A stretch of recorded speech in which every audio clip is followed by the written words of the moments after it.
Marara, ini dialognya masih akan kita lanjutkan nanti, tapi sebelumnya kita akan bergabung kembali dengan Mahkamah Konstitusi di gedung MK untuk kembali mengikuti sidang sengketa Pilpres. Besar daripada daftar pemilih khusus tambahan di KTP, garis miring guna KTP atau identitas lain atau paspor yang terjadi di hampir seluruh daerah pemilihan se-Indonesia.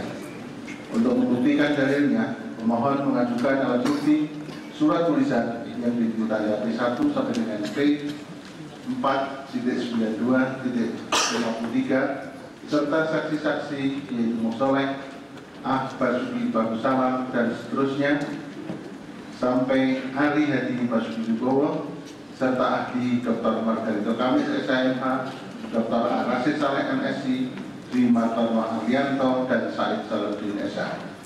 Termohon membantah yang pada pokoknya mengemukakan bahwa dalil pemohon tidak berdasar dan tidak ada faktanya sama sekali. Jenis pelanggaran yang didalilkan merupakan dalil yang tidak jelas atau kabur karena pemohon dalam menentukan kriteria pelanggaran tersebut didasarkan pada kejanggalan data. Pemohon tidak menguraikan secara konkret kesalahan atau pelanggaran yang dilakukan oleh termohon dan tidak menguraikan pengaruhnya terhadap perolehan suara pemohon dan atau kerugian pemohon akibat kesalahan atau pelanggaran tersebut.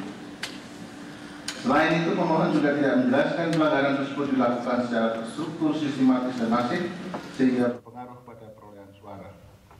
Untuk membuktikan dalil bantahannya, termohon mengajukan alat bukti surat tulisan yang diberi tanda T Aceh Besar, Aceh Barat 1 sampai dengan T Papua Kota Jayapura 5 serta saksi bernama Rohani, Muhammad Syafi'in, dan seterusnya sampai Nuzul Fitri, dan ahli bernama Didik Suprianto SIP MIP, Dr. Haryono SH MCF, Profesor Erman Raja Guguk SH LLM PhD, Ramlan Surbati MA PhD. Pihak terkait membantah yang pada pokoknya mengemukakan pemohon tidak mampu secara jelas dan rinci menguraikan di TPS mana telah terjadi mobilisasi pemilih yang menggunakan DPKTP sehingga merugikan perolehan suara pemohon. Selain itu, ketentuan mengenai DPKTP dilakukan oleh termohon selaku penyelenggara pemilu adalah untuk memberikan hak pilih kepada warga negara yang belum terdaftar dalam DPT sehingga tidak dapat dikatakan sebagai pelanggaran. Untuk membuktikan bantahannya, pihak terkait mengajukan saksi Didik Prastiono Sukadar sampai dengan Ferry Mursidan Badlan serta ahli bernama Bambang Eko Cahyo Widodo MA dan Profesor Dr. Saldi Isra SHMPA. Terhadap permasalahan hukum tersebut, Mahkamah menilai seluruh TPS yang dipersoalkan pemohon tidak terkait dengan perselisihan hasil perolehan suara, melainkan terkait dengan masalah sebagaimana dipertimbangkan di bawah ini.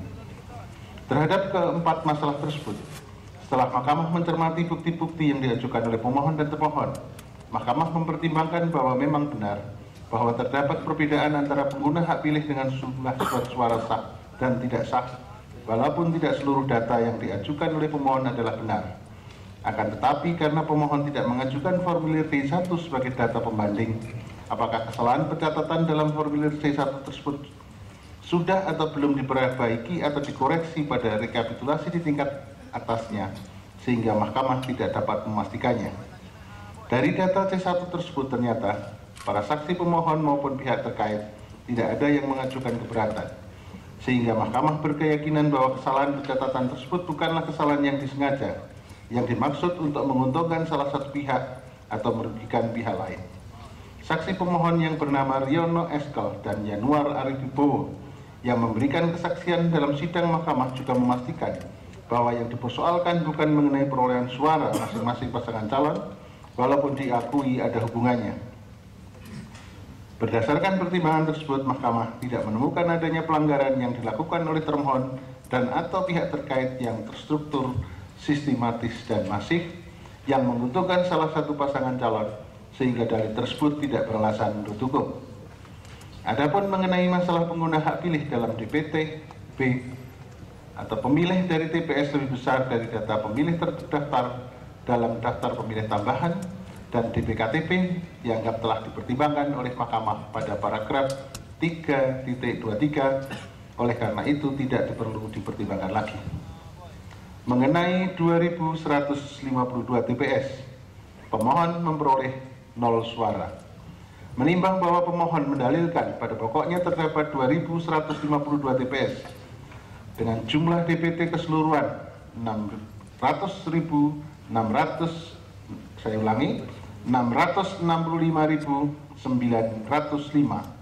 suara yang tersebar di seluruh Indonesia, di mana pemohon tidak mendapat suara sama sekali. Menurut pemohon, hal tersebut terjadi karena kecurangan oleh pihak tertentu, sehingga saksi pemohon di TPS tidak berani atau takut memilih pemohon. Untuk membuktikan dalilnya, pemohon mengajukan bukti atau surat tulisan yang diberi tanda P5.12.1 sampai dengan bukti P5.92.63 serta saksi Dadi Waluyo, Yanuar Arif Wibowo, dan Aminadab Kodiai. Termohon membantah yang pada pokoknya mengemukakan, termohon ini dikoreksi, yang pada pokoknya mengemukakan bahwa dalil pemohon tidak berdasar dan tidak didukung oleh fakta sama sekali. Jenis pelanggaran yang didalilkan merupakan dalil yang tidak jelas atau kabur, karena pemohon dalam menentukan kriteria pelanggaran tersebut didasarkan pada kejanggalan data. Pemohon tidak menguraikan secara konkret kesalahan atau pelanggaran yang dilakukan oleh termohon dan tidak menguraikan pengaruhnya terhadap perolehan suara pemohon dan atau kerugian pemohon akibat kesalahan atau pelanggaran tersebut. Selain itu, pemohon juga tidak menjelaskan pelanggaran tersebut dilakukan secara terstruktur, sistematis dan masif sehingga berpengaruh pada perolehan suara. Untuk membuktikan dalil bantahannya, termohon mengajukan alat bukti surat tulisan yang diberi tanda T Jayawijaya 1.1 sampai dengan T Papua Kabupaten Yalimo 5.49 serta saksi yang bernama Jeremias Nomberi, Misnah M. Atas, dan Beatrix Wanyani. Pihak terkait membantah yang pada pokoknya mengemukakan bahwa dalil pemohon adalah dalil yang mengada-ada. Untuk membuktikan bantahannya, pihak terkait mengajukan saksi bernama Didik Parastiono, Yuten Gurik, Naftalia Keia. Atas permasalahan tersebut, Mahkamah berpendapat sebagai berikut. Terhadap dalil pemohon aku, Mahkamah menilai bahwa pihak tertentu yang membuat saksi pemohon takut atau tidak berani merupakan dalil yang tidak jelas, karena pihak tertentu dimaksud siapa, melakukan apa, dan dengan cara bagaimana, sehingga saksi pemohon tidak berani atau takut. Kejelasan mengenai kedua hal itu penting terkait dengan proses pembuktian. Selain harus membuktikan kecurangan, harus pula membuktikan siapa dan bagaimana kecurangan tersebut terjadi, sehingga dalam pembuktian harus mencakup kedua hal tersebut. Pemohon mengajukan saksi Irfan Syah mengenai perolehan suara di Nias Selatan, yang walaupun dibantah oleh saksi termohon yang bernama Sumangeli Mendrova, memang terbukti bahwa perolehan suara 100%, saya ulangi, bahwa perolehan 100% tersebut adalah sama dengan jumlah DPT yang menurut saksi pemohon tidak mungkin karena ada nama ibunya yang sudah meninggal. Selain itu, perolehan suara yang demikian menurut Mahkamah memang tidak lazim terjadi kecuali di wilayah Provinsi Papua yang menggunakan sistem noken atau ikat berdasarkan sistem kesepakatan warga yang secara budaya diterima secara hukum dan secara hukum diakui. Dalam praktek pemilihan umum calon anggota lembaga perwakilan maupun pemilihan kepala daerah, Mahkamah memang pernah menemukan dalil terkait dengan fakta adanya perolehan 100% untuk satu peserta pemilihan umum dan perolehan 0 suara bagi peserta yang lain di TPS-TPS tertentu, khususnya di Kabupaten Nias Selatan, Madura, Kalimantan, Bali, Maluku, dan Maluku Utara. Hal itu pada umumnya terjadi di daerah tertentu yang memiliki ikatan sosial kemasyarakatan adat yang kuat, yang praktek pemilihannya dilakukan secara kesepakatan, meskipun tidak menggunakan sistem nuken atau sistem ikat. Terhadap hal tersebut, Mahkamah tidak memerintahkan untuk melakukan pemungutan suara ulang, karena faktanya para saksi peserta pemilihan umum tidak mengajukan keberatan, serta jumlah perolehan suara di TPS-TPS tersebut tidak signifikan mempengaruhi peringkat perolehan suara seandainya pun dilakukan pemungutan suara ulang. Akan halnya terhadap 2152 TPS yang didalilkan oleh pemohon, selain dalilnya tidak lengkap, ternyata tidak terdapat pula bukti mengenai mengapa dan bagaimana terjadi perolehan suara pemohon 0%. Sedangkan perolehan suara, saya ulangi, sedangkan perolehan pihak terkait 100%. Perolehan suara nol ternyata bukan saja dialami oleh pemohon, tetapi juga dialami oleh pihak terkait di 17 TPS di Kabupaten Sampang, Madura, sebagaimana keterangan saksi pihak terkait Ferry Mursi dan Badan. Selain itu, tidak ada bukti yang dapat membuktikan bahwa terjadi kecurangan di TPS-TPS tersebut, ataukah memang kenyataannya memang demikian adanya. Berdasarkan pertimbangan tersebut, kalaupun ada penyimpangan yang terjadi dan diperintahkan dilakukan pemungutan suara ulang, dipastikan hasilnya tidak akan mengubah peringkat perolehan suara. Dengan demikian, dalil pemohon tersebut harus dianggap tidak terbukti menurut hukum. Rekomendasi Badan Pengawas Pemilu. Menimbang bahwa pemohon mendalilkan pada pokoknya mengenai tidak dilaksanakannya rekomendasi Badan Pengawas Pemilihan Umum, selanjutnya disingkat Bawaslu, antara lain di Provinsi DKI dan Kabupaten Nias Selatan, bahwa terkait adanya rekomendasi Bawaslu atau Panwaslu, pemohon mendalilkan dalam permohonannya dan ditegaskan kembali dalam kesimpulannya bahwa Komisi Pemilihan Umum tidak melaksanakan rekomendasi Badan Pengawas Pemilu atau Panitia Pengawas Pemilu atas hal-hal sebagai berikut. 1. Pelaksanaan pengecekan kembali dokumen data di DPKTP yang masih berada dalam kotak suara di 5.812 TPS di Provinsi DKI Jakarta.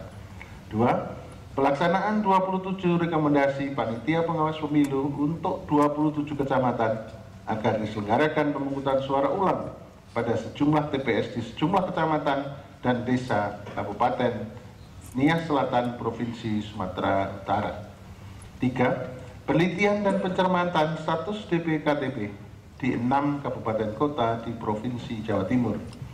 Terhadap keberatan mengenai pelaksanaan pengecekan kembali dokumen data pemilih DPKTP yang masih berada dalam kotak suara di 5.800 TPS, Badan Pengawas Pemilu memberikan keterangan sebagai berikut. A.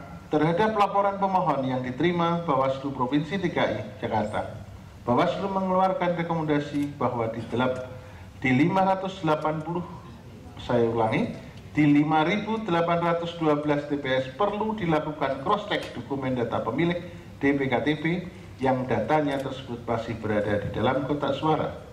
B. Terhadap rekomendasi Bawaslu Provinsi DKI Jakarta tersebut, KPU Provinsi DKI Jakarta mengirimkan jawaban yang pada pokoknya telah menindaklanjuti rekomendasi Bawaslu Provinsi DKI Jakarta terkait dengan pemungutan suara ulang pada tanggal 19 Juli tahun 2014 akan dilaksanakan pemungutan suara ulang di 13 TPS yang dimaksud mulai pukul 7 sampai dengan pukul 13 WIB dan penghitungan suara dilakukan pukul 13 WIB sampai dengan selesai.